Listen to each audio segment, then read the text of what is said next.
Well, it's a pleasure to see you both. And the first question is an obvious one. I'm sure you've been asked a lot, but the pressure of doing a sequel on such a successful movie, is this why it takes a long time, or is it just because the technical process of those films does take a long time?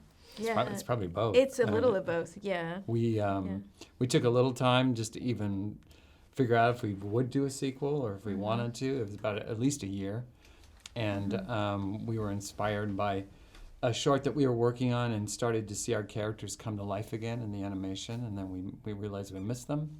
And we weren't ready to leave the frozen world quite yet. So we said yes. And then coming up with just a loose story, but our ending. Our ending is what we came up with pretty early on. It's what is in the final too.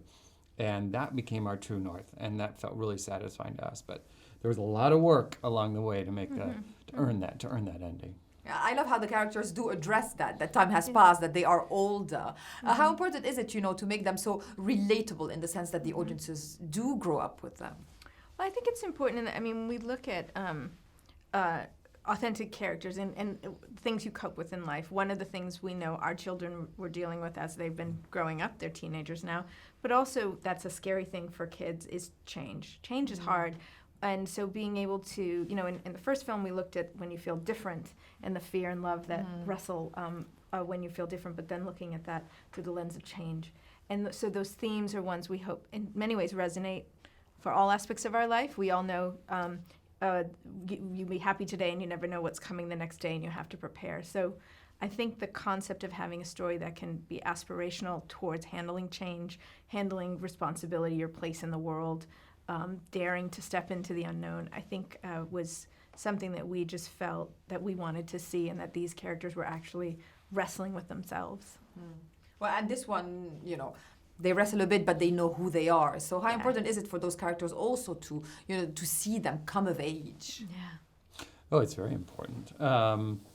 It's important for us also to stay true to who they are. They even though they go through changes, their personalities are still the same. And their relationship. The relationship is stronger than ever in this one. I think, the first film, they didn't get a chance to really be together that much. And this time they do. And you get to see that relationship really grow. You see the relationship tested. And I think just like anything, it's a very believable relationship, which I think people respond to. I like the expression that you said that the ending was your north. Is it the same with the music? Obviously, Let It Go has become such an iconic soundtrack tune. This is a very strong soundtrack as well. How much does it inform the narrative?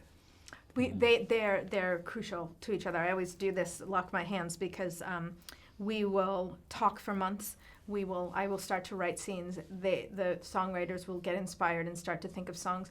We'll write monologues that give them insight into the character that shapes it. They'll come back with a hook, we call it, which is into the unknown, and then we get a song. And when we know it's the right song, you can feel how it either deepens the story, exposes more about a character, drives it forward. It always has to do something that moves the journey. And when it's the right one, because everything sort of adjusts around it and embraces it. And you do that for each song along the way. Some don't make it in, but it really is just like many scenes are cut. We say the chicken and egg, but really what is a really, really close collaboration. Did you feel for the first one that it was going to become such a cultural phenomenon, or was it just a storm that would just not stop? We just hoped people would come see it. We Yeah, didn't that's know. it. We just thought we'd make a movie that people would enjoy, but had no idea. And then it was a slow build, actually. It just kind of kept going and going and going. And then we just heard more. We saw more music videos that people were doing and people bringing the movie into their lives. They basically took the movie and made it their own, which was great. And we're sort of on the precipice of that right now, too, with Frozen 2. It's like we finished it. We are giving it to the world now, and we have no idea see what's what going to they'll happen. I think a frozen blizzard might happen. Thanks ever so much. What a pleasure talking to you.